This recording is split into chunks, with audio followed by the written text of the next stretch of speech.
Salam sejahtera Malaysia, denyut nadi suara rakyat bergema di channel ini. Jangan lupa tekan butang subscribe, like dan share. Malaysia kita punya, cintai Malaysiaku, kita jaga kita.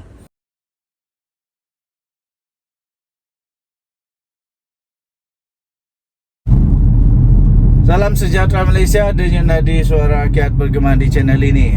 Nampaknya ada orang bersedih menangis berhari-hari tak habis-habis. Ada orang yang masih tak puas hati dengan kekalahan. Tuan-tuan dan puan-puan, sedar atau tidak, anda terima atau tidak, inilah kenyataannya. Kebenarannya, yaitu menang di Pelangai telah menjadikan sebanyak 3 PRK berturut-turut berjaya dimenangi oleh calon kerajaan perpaduan. Jadi yang orang duk kata kerajaan perpaduan ini tak akan boleh bertahan, akan tumbang dan sebagainya, mana tak ada pun. Malah ketiga-tiga PRK baru-baru ini semuanya calon daripada kerajaan yang menang. Sebagaimana dijangka, calon BN yang mewakili kerajaan perpaduan iaitu Amizar Abu Adam berjaya memenangi PRK Dun Pelangai dengan majoriti hampir 3,000 undi. Banyak tu. Amizar memperolehi sebanyak 7,324 undi berbanding calon PN iaitu Kasim Samad yang hanya mendapat 4,375 undi. Manakala calon bebas Hassi Helmi DM Zul Hasli hanya sekadar mampu dapat 47 undi. Aduh, kesian. Meskipun majoriti kemenangan BN adalah lebih kecil berbanding PR15 lalu, iaitu 4,048 undi, namun perolehan undi BN jelas lebih tinggi lagi. Pada PR15 lalu, calon BN iaitu Allahyarham Johari telah memenangi Dun Pelangai dengan 7,308 undi. Sementara kali ini calon BN itu iaitu Amizar berjaya memperolehi lebih banyak undi, iaitu 7,324 undi.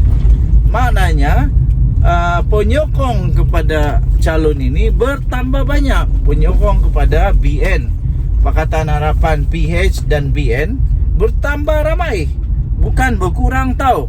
Bukan berkurang.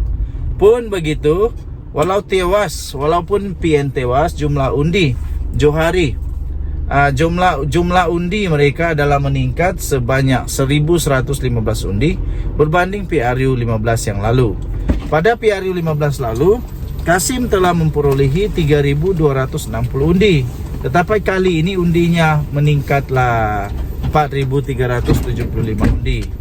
Apa yang membanggakan di sebalik kemenangan BN ini ialah berlakunya peralihan undi yang ketara daripada PH kepada BN di peti undi di Mancis, Sungai Gapoi, di Telemong, Sungai Perdak yang merupakan kawasan majoriti pengundi bukan Melayu.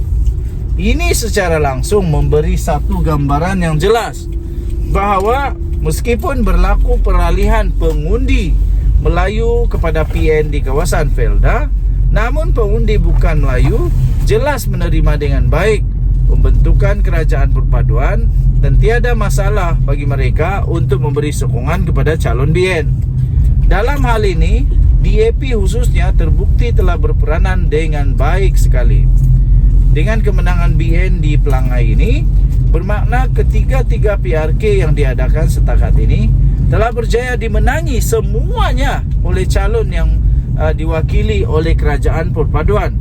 Sebelum ini, calon amanah yang mewakili PH juga berjaya memenangi PRK Parlimen Pulai dan Dun Simpang Jeram di Johor. Pada PRN 6 negeri sebelumnya pula, gabungan PHBN telah berjaya mempertahankan 3 negeri, iaitu di Selangor, di Selangor, di Pulau Pinang dan Negeri Sembilan, dan cita-cita untuk PN untuk mencari kemenangan di salah satu negeri itu tidak menemui kejayaan. PN hanyalah sekadar berjaya mempertahankan 3 negeri takbirannya sahaja, iaitu Kelantan, Terengganu dan Kedah. Secara kasarnya, Meskipun banyak lagi penambahbaikan, penerangan dan pemahaman perlu dilakukan berkenaan dengan kerajaan perpaduan ini, ia nampaknya sudah ada masa depan yang lebih cerah untuk dapat dipertahankan dalam PRU yang akan datang. Ini kerana imej kerajaan perpaduan adalah gambaran yang mewakili wajah Malaysia yang sebenar, yang aman dan harmoni, berasaskan semua kaum yang ada di dalamnya. Selagi keharmonian tersebut dapat dipertahankan, maka dengan itu negara ini lebih berpotensi untuk terus maju ke hadapan seiring dengan kemajuan zaman. Ditulis oleh Sabudin Husin, 7 Oktober 2023. Denyut Nadi Suara Rakyat bergema di channel ini. Jangan lupa tekan butang subscribe, like dan share. Bye-bye. Salam sejahtera Malaysia. Denyut Nadi Suara Rakyat bergema di channel ini. Razi Jidin memang dalam masalah yang cukup besar. Masalah yang luar biasa besarnya. Belum pernah terjadi di Malaysia. Belum pernah ada menteri pendidikan, menteri kanan. Belum pernah ada menteri kanan yang pernah berlaku seperti Razi Jidin nikmati sekarang ini. Harapkan pegar makan padi. Nasib baik bukan Razi Jidin yang buat. Cuma sekarang ini dia baru terkait kerana itu berlaku di dalam kementerian yang dia jaga. Yang hairannya, kalau dia tak tahu habis siapa yang luluskan 80 juta ringgit Malaysia, adakah itu projek boleh diluluskan oleh hanya pegawai saja? Adakah projek itu boleh diluluskan dengan hanya pegawai kanan saja atau pengarah saja? Bolehkah mereka meluluskan? Ataupun kalau 80 juta mestilah ada kelulusan daripada menteri penuh tersebut. Seterusnya, kalaupun bukan dia yang luluskan, kenapa Razi Jidin tak layakkah untuk tahu bahawa ada satu projek bernilai 80 juta ringgit untuk percetakan JKAF? Kenapa Razi Jidin tak layakkah untuk tahu? Ini semualah yang perlu dijawab oleh Razi Jidin. Soalan saya lagi, yang paling mudah lagi saya nak tanya, buku JKAF itu sudah habis cetak kah? Di mana sudah buku JKAF itu? Sudah pakaikah? Sudah pakaikah buku JKAF itu? Ataupun belum lagi?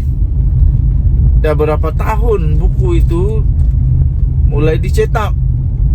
Takkanlah tak siap-siap lagi. 80 juta itu bukan sikit. Jadi di mana buku JKAF itu sekarang? Di mana buku JKAF itu sekarang?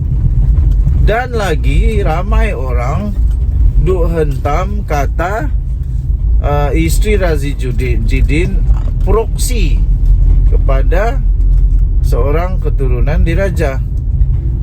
Yang ini saya tak setuju. Saya tak setuju kalau dia dikaitkan pula dengan isteri dia. Kenapa? Kesian juga kalau isteri dia pun kena juga. Janganlah. Okey, kalau dah cukup bukti nak buat macam mana lagi kan? Tapi kalau dah belum ada bukti, jangan dulu kaitkan dengan isteri dia. Kesian. Sekarang ini biarlah Razi Jidin dulu yang perlu jawab. Razi Jidin dulu yang perlu jawab. Di mana buku JKAF itu sekarang? Sudah selesai kah? Sudah siap kah? Kalau belum, di mana sekarang? Takkanlah belum selesai sikit pun. Seterusnya, syarikat mana yang buat percetakan ini? Syarikat ini, syarikat apa? Siapa pemilik dia? Dia tahu buat kerja kah? Syarikat berkaitan dengan apa yang buat dapat itu? adakah syarikat yang dapat projek ini memang adalah syarikat percetakan? Harap-harap iyalah. Iyalah. Jadi kenapa Razi Jidin tiba-tiba timbul dikaitkan dengan perkara ini? Lepas itu paling kesian lagi, Razi Jidin kata dia menjadi mangsa kerana dia lawan Anwar Ibrahim di parlimen. Tapi alih-alih SPRM tampil memberikan penjelasan bahawa penyiasatan itu tidak ada kena-mengena pun dengan pergaduhan dengan Razi Jidin lawan Anwar di parlimen pada hari itu. Tak ada kena-mengena. Kerana menurut Azam Baki, sebenarnya siasatan itu sudah pun dibuat sebulan lebih awal lagi daripada tarik mereka gaduh-gaduh di parlimen. Jadi tuan-tuan dan puan-puan, Razi Jidin dalam masalah besar. Razi Jidin dalam masalah besar. Nasib baiklah Razi Jidin cakap yang dia cakap kepada Anwar itu di parlimen. Ada immunity sebagai ahli parlimen, ada hak dia, ada immunity dia sebagai ahli parlimen. Cuba kalau dia cakap di luar mahkamah, Cuba kalau dia cakap di luar mahkamah yang dia nak ambil tindakan kepada Anwar Ibrahim, saya fikir Datuk Seri Anwar Ibrahim akan rasa gembira dan ucap terima kasih kerana kamu bawa saya ke mahkamah untuk buktikan ada perkara yang mungkin terkait dengan kamu. Okay, so memang SPRM sedang siasat, dan kalau perlu dan kalau ada bukti kukuh, kalau ada yang dapat dibuktikan bahawa adanya unsur-unsur rasuah, penyalahgunaan kuasa, penyelewengan yang melibatkan Razi Jidin, saya fikir Razi Jidin pun boleh akan melalui Detik Sukar nanti akan pula merasai pengalaman seperti Muhyiddin Yassin yang didakwa di mahkamah. Adakah kita akan melihat satu lagi episod drama bos bersatu diheret lagi ke mahkamah? Lepas ini siapa lagi? Persoalan dia ialah siapa lagi? Ada lagi kah? Harap-harap saya doakan tiada lagi lah. Saya doakan tiada lagi, harap-harap tiada lagi. Tapi Datuk Seri Anwar Ibrahim tidak boleh berhenti daripada buat kerja. Datuk Seri Anwar Ibrahim kena teruskan kerja dia sebagai Perdana Menteri yang membawa reformasi. Suka atau tidak, ahli politik yang rasuah kena terimalah kenyataan. Datuk Seri Anwar Ibrahim bukan seperti Perdana Menteri yang lain. Dejan Nadi, Suara Rakyat, bergema di channel ini. Bye-bye.